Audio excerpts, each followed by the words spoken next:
കോൺഗ്രസിൽ മുഖ്യമന്ത്രി ചർച്ച സജീവമായിരിക്കെ കെ.സി. വേണുഗോപാലിന്റെ വിശ്വസ്തൻ എ.പി. അനിൽകുമാർ പാണക്കാട്ടെത്തി സാദിഖ് അലി ശിഹാബ് തങ്ങളെയും കുഞ്ഞാലിക്കുട്ടിയെയും കണ്ടു. തികച്ചും സൗഹൃദ സന്ദർശനമെന്ന് നേതാക്കൾ വിശദീകരിക്കുമ്പോഴും സന്ദർശനത്തിന്റെ രാഷ്ട്രീയ പ്രാധാന്യം വലുതാണ്. അതേസമയം മലപ്പുറത്ത് മുഴുവൻ സീറ്റുകളിലും വിജയിക്കുമെന്ന മുസ്ലിം ലീഗ് ജില്ലാ പ്രവർത്തക സമിതി യോഗം വിലയിരുത്തി. യു.ഡി.എഫ് അധികാരത്തിൽ വരികയാണെങ്കിൽ മുഖ്യമന്ത്രി പദത്തിലെത്തുന്ന നേതാവിന് മുന്നണിയിലെ രണ്ടാമനായ മുസ്ലിം ലീഗിന്റെ പിന്തുണ അനിവാര്യം.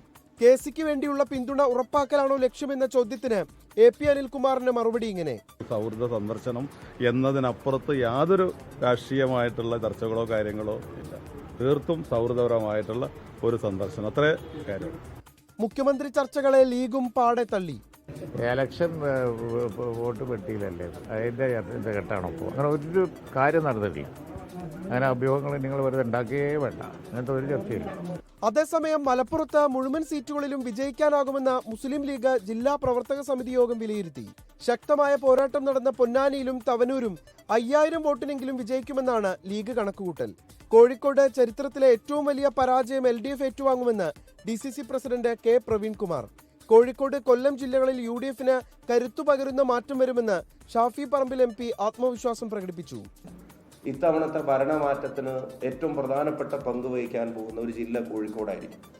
അതുപോലെ കഴിഞ്ഞ എത്രയോ പതിറ്റാണ്ടുകളായി UDFന് തെരഞ്ഞെടുപ്പുകളിൽ ഒരിക്കലും മേൽക്കൈ വരാത്ത ജില്ലയാണ് കൊല്ലം. കൊല്ലം ജില്ലയിലെ റിസൾട്ട് നമ്മൾ എടുത്ത് നോക്കിക്കോ. UDFന് തിരിച്ചുവരവിന് ഏറ്റവും കരുത്തു പകരുന്ന റിസൾട്ട് കൊല്ലത്തുണ്ടാവും. മലബാറിലെ ജില്ലാ അവലോകന കണക്കുകൾ UDFന് വലിയ പ്രതീക്ഷ നൽകുന്നതാണ്. UDF തരംഗം ആഞ്ഞടിച്ചാൽ ഇതിലും വലിയ വിജയവും മുന്നണി പ്രതീക്ഷിക്കുന്നുണ്ട്. 24 മലപ്പുറം, കോഴിക്കോട്.